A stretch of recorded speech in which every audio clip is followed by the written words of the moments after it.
Nauset News. Teens you can turn to for news, entertainment, and things to do.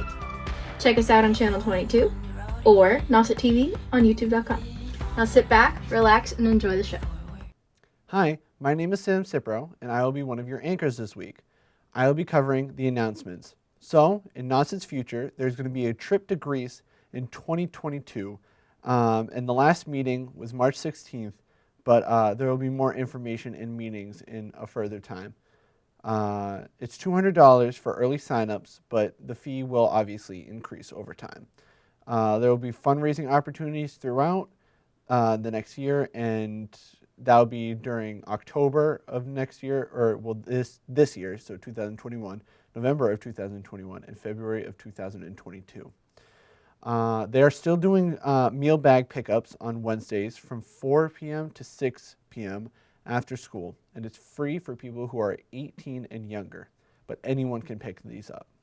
It includes 7 breakfasts and 7 lunch with veggies and fruit and juice, including a gallon of milk. And then finally, there's still time to put in yearbook ads. So they'll still accept them. Obviously, there is a fee, but if you would like to put an ad in the yearbook, there's a link on the Nauset School website. My name has been Sam Cipro. I have been your anchor, and on to Nauset News. Hello, I'm James Shaw with this week's lineup. Our top story today is about the Democracy 2020 video contest by Derek Casaubon, with contributing reporters Sadie Graves, Lucas Meehan, and Atticus Brent. Sports is by Matt Fisher and Georgiana Orlandella. Health Tip is once again by Doug Bazzaio. College Notebook on Grand Canyon University is by Jeremiah Prenga. Our special report on spring fever is by Rocco Colucci, and Fashion is by Michelle Aberusi. Things to Do is by Sadie Trudeau. Fact or Fiction is by the Honors Criminology class, and Freshman Connection is by Zoe McCarthy. Finally, we have an extra story on teachers and COVID vaccinations by Cole Jackett and Will Casey. Now to our top story. Hi, welcome to Nauset News. My name is Derek Casaubon, here with your top story on the Democracy 2020 video contest. The Democracy video is a contest that our Nauset News team is taking a part of, and we do it every year to test our skills against other students in Massachusetts. The contest is a 30-second video sponsored by the League of Women Voters in Massachusetts. My 30-second video is about how 2 different types of skin colors can come together and be one. My sister, which has a different skin color than I do, will show how we both can communicate and get along with each other. The message is, if we can do it, everyone can do it. And now, let's hear from Sadie Grace and Atticus Brent, who will tell us what they did for their video. This was Derek Casaubon here with your top story. See you next week. Hi, my name is Sadie Graves, and I am here with your top story for this week.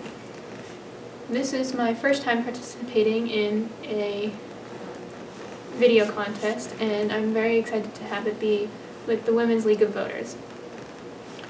This video contest has made me think a lot more about things that I typically wouldn't think about, such as the 2020 politics. For my Democracy 2020 video, I am planning to show how we got the police reform bill signed. To start the video, I will have somebody acting as the governor, and as they're going to sign the bill, there will be flashbacks to protests, petitions being signed, and emails that the governor has received, all of which led up to the moment where he is signing the bill. Hello, my name is Atticus Brent, and you're watching Nauset News. For the past week, me and my classmates in the Honors Video class have been working on a project where we all make videos that display how democracy was in 2020. My video is a metaphor on how democracy in 2020 was like a bicycle with deflated tires, as in how we all needed to come together to inflate them so that we could all move forward. Thank you, and you're watching Nauset News. What's good, everybody? My name is Lucas Meehan, and for my democracy video, I use my little brothers to show political strife in our nation. On one side, I had a Trump supporter wearing a Trump shirt, and on the other side, I had my brother who was posted up. Sadly, I've never invested in a piece of Joe Biden merch, but I tried to find something that could represent him as best as I could, so I found this Star Wars shirt that my brother could wear. I then basically had them both box each other, depicting an argument between the two different political parties. The argument, however, was not able to be kept civil, and they fought over petty nonsense instead of focusing on the real issues at hand. This, I feel, was an accurate summary of the way our democracy was in 2020. I hope everybody is having and continues to have a swell day. I'm Lucas Mian, and I'll see you next time. Welcome back to Nauset News. My name is Matt Fisher. Today we'll be talking about Nauset sports. So for this year, in the fall, 2 teams had to push back their start date of the season to the late winter due to COVID. So those teams include football and volleyball. Volleyball has had 2 games so far, even though they were both resulted in L's. Hopefully they can pick it back up for the rest of the season. Football had a tough start to the season with a positive COVID case. So they are out for 2 weeks, and during this hiatus, they have weekly Zoom meetings, which is great because they can still go over offensive and defensive plays for the season, so they are ready for their first game. And finally, winter track also pushed back their season a few months due to COVID, and so now that the weather is warmer, they can be running outside. And although 2 scrimmages have been canceled so far, I feel like the runners will use this time to train and get ready for the big spring season starting in April. Now, I'm going to pass it over to Georgie Orlandella, who's going to cover spring sports. Hello, I'm Georgie Orlandella with your spring sports. Thanks, Matt, for your Fall 2 report. For spring sports this year, we have lacrosse, tennis, softball, baseball, sailing, track, and golf. Because we had to fit a whole second season in for the fall, the spring sports have to be pushed back a whole month. According to Michelle Pavlou, sign-ups will be held at the end of March and early April. Instead of signing up in person like we used to, we will need to register on Family ID. If you have any problems with Family ID, please contact Michelle Pavlou. More information about sports are coming onto the MIAA website, giving new game restrictions. And if you're bored at home, March Madness is on, so get some family and some friends and watch that. Good luck to all the athletes this season. I'm Georgie Orlandella. See you next time. Hello, my name is Jeremiah Prenga with this week's College Notebook. This week's college is Grand Canyon University. It's located in Phoenix, Arizona. GCU is a private, Christian, affordable university. GCU provides transformative higher education and is dedicated to serving students, the community, and the greater good. GCU's 9 distinct colleges offer more than 200 academic programs, including over 150 online programs. As of fall 2018, approximately 20,500 undergrad students are expected to attend GCU's vibrant and ever-growing campus. They also are dedicated to experienced leadership, delivering flexible online education to more than 75,000 students, so you can either attend online or you can attend on campus. For on-campus students, classes are kept small and only meet once per week. Some of their most popular majors include nursing, business, and special education. GCU is ranked 6th for best dorms in America, and they're ranked 16th for best campus in America. They were also ranked 27th for best food. The food is very interesting as they are mostly restaurant-based, where you'll have like a Chick-fil-A or a Taco Bell or a Subway instead of your typical just buffet-style on-campus dining. Overall, GCU is a great school, and it's not too hard to get into with a 77% acceptance rate. I actually took a tour of GCU online, virtually. It was very easy, and the campus is amazing. It's a very beautiful campus. Well, that was GCU, and I'm Jeremiah Prenga with this week's College Notebook. Hi, I'm Rocco Colucci, and I'm here with your special report. Although Groundhog Day came and went without an end to winter, meteorological spring started on the 1st of March, meaning warmer temperatures and blooming flowers are in our near future. Our past few days have been as frigid as ever, but as soon as March 22nd, which is next Monday, we'll be seeing temperatures in the mid to upper 50s. This all means that our days of sitting inside and doing nothing could be readily coming to an end, being replaced with nature walks and outdoor sports. And, even if neither of those activities are on your agenda, make sure to find a way to spend some time outside, getting some sun and some fresh air. I'm Rocco Colucci. Hi, I'm Sage Dell, and this is Things to Do. Let's start with the movies. Bliss came out earlier this year and stars Owen Wilson. This movie is a sci-fi drama about an incomplete man and a curious woman who suspect that they are living in a simulated reality. They have to figure out which world they think they belong in and which life is real. Terrifier 2 is a horror movie that came out recently. This movie is the sequel to the original from 2016. It's about a clown, Art, on Halloween night finding his next victims. Safer at Home is a thriller mystery movie that came out during February. This movie is set a year in the future in 2022 when COVID has caused chaos in Los Angeles. Friends attend an online party, and after having a pill, life becomes crazier at home than outside. As we are still awaiting summer and more things to open, there are some things to do to fill your time. At the Cape Cod Mall, Ryan's Eatery and Arcade, there are many options. Laser tag and bowling are available along with arcade games and food. You can go out with your family or just hang out with friends. Finding a small cafe or coffee shop is always great to do work at or just get a warm drink. Three Fins Coffee Roasters in Dennis is one of my favorite places. They have pastries along with a large variety of drinks. There's also Hole in One in a few different locations around the Cape. They have more food varieties and mostly breakfast. I'm Sage Chanel, and this is Things to Do. I'm Michelle Albertese here with your fashion tip for this week with Nauset News. And it's sunny out and it's almost spring, but since it's not quite warm enough to go out in a short sleeve shirt, I have a few jacket ideas for what you could wear. If you're looking to make a statement, you could wear a denim jacket like this. It's very heavy and it's warm, and it still makes a statement. But if you're going for something more simple, you could wear something like this, a light puffy black jacket. Black goes with a lot of outfits too, so it would work out well for you. If you're not looking for something quite as puffy or warm and you're just looking for layering, something light like this zip-up would work as well.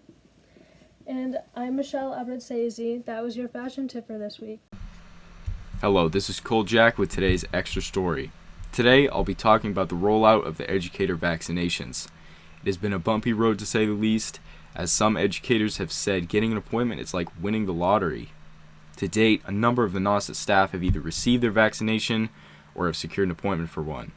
Despite this, many members have been frustrated to not book their appointment. It seems as though as soon as supplies sent to a vaccination site, appointments are booked within minutes. The good news, however, is that we are understanding that Governor Baker has set aside 4 Saturdays starting March 27th through April for educators statewide to exclusively receive their vaccinations. There are 3 vaccines: Moderna, Pfizer, and Johnson & Johnson. Many teachers have had different opinions on which vaccines they want to get, as Johnson & Johnson has only 1 shot, and Moderna and Pfizer require 2 shots spread over multiple weeks. And even if they are hard to get, it's great that educators can finally start to receive their vaccinations. This has been Cole Jacket, and now on to Will Casey, who will continue today's Extra Story. Hello, I'm Will Casey, and today I will be talking about the importance of the COVID-19 vaccine. So, educators in the state of Massachusetts have finally been able to start receiving the COVID-19 vaccine. Over 400,000 educators across the entire state of Mass need the COVID-19 vaccine, but there's simply not enough vaccines at the moment, so it is first come, first serve for many people. The vaccine is very important, as the more teachers that get the vaccine, the safer school becomes, and with school becoming safer, that allows us students to get back to school full time, or more than 2 days a week. People need to be patient. Teachers need to be patient. On Cape Cod, there are a few mass vaccination sites, such as Cape Cod Community College, as well as Gillette Stadium in Foxborough. You have to schedule your appointment, and it is very difficult to schedule an appointment. Some teachers have had to wait 5-10 days up to get their appointments. Mr. Allen is one of the teachers so far that has gotten his COVID-19 vaccine, and he drove all the way to Gillette Stadium. And Mr. and Mrs. LeBranch got theirs through CVS on different days, because that's how hard it is to get an appointment. A lot of teachers at Nauset have been able to get theirs. Our own Miss McCulley, our video tech teacher, she will be getting her vaccine within the coming days. And yeah, South Shore Medical Center is also another site that some of the science teachers drove to, such as Miss Heppenstall.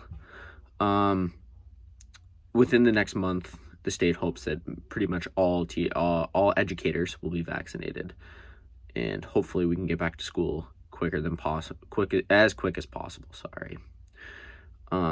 The governor has allocated 4 Saturdays for just educators across Massachusetts to go and get their vaccines starting March 27th.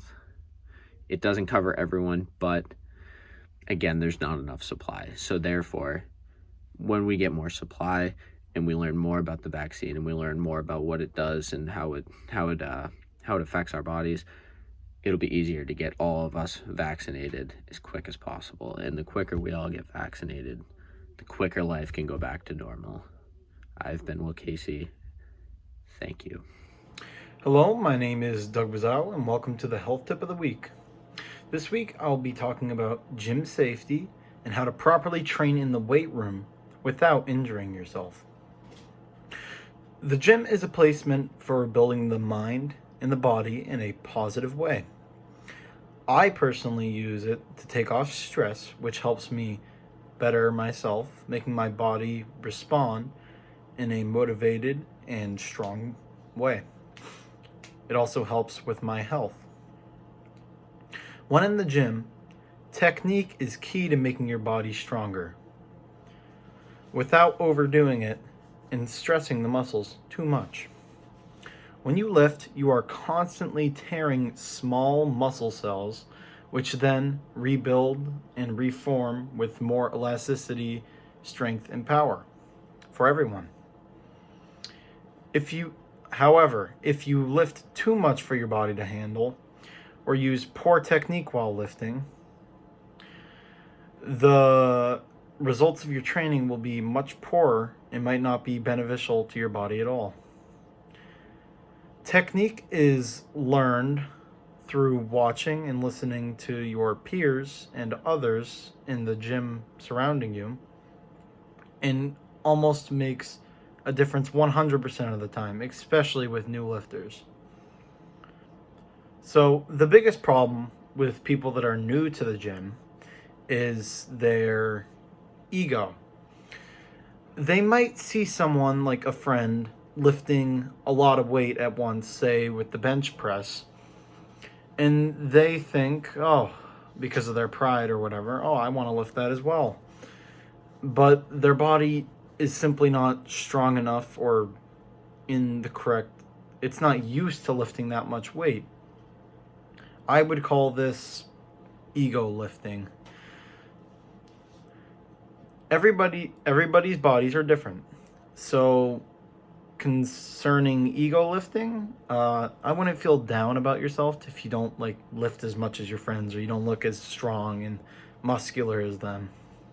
Because everybody's different, I think you should do the weight and start with the weight that makes you feel comfortable, that gives you a slight struggle, so that you can help build your muscles and your body in a safe and a positive way that can get you some great results.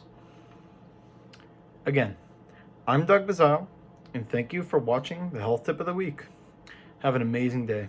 Hello, I'm Josie Gaynor, and this is Fact or Fiction from the Criminology class at Nauset High School. In the textbook, Criminology, the Core, written by Larry J. Siegel, the claim is presented, "You are what you eat. Eating healthy can reduce antisocial behaviors," which is a fact because biocriminologists link antisocial behavior to diet and chemical intake. This is very surprising to me because I never thought that what you eat could link to your personality and traits you have. This has been Josie Gaynor with Fact or Fiction. Welcome to Fact or Fiction, brought to you by the Criminology class at Nauset Regional High School. I'm Mara Brent. According to Larry J. Siegel, author of Criminology: The Core, the acorn doesn't fall far from the tree. That is, the children of deviant parents are more likely than other kids to be antisocial themselves. This is a fact. Research shows that there is a significant association between parental and child deviance levels, although investigators are still not sure whether it's a matter of environment or genetics. This fact didn't surprise me because I've seen it in many cases to be true. I'm Mara Brett, and this has been Fact or Fiction. Hello and welcome to Freshman Connection. I'm your freshman class president, Zoe McCarthy. The vice president is Tom Foley, the secretary is Peta Dill, and the treasurer is Annabelle Brown. We meet on Wednesday mornings at 8 a.m. talking about community service events and fundraisers. So I was talking about the fundraiser we were doing last week, and it's a mask fundraiser. You're going to buy masks, hopefully. And on the mask, we have a logo, and it will be a lighthouse, and it will say, "Shine Bright, Nauset Light," our new mascot. So make sure to buy one of those. That will be coming up soon. And also, our new advisors are Miss McCulley, who's located in B205, and Miss Kendall, who's in C104, so you can stop by their classrooms for questions if you'd like.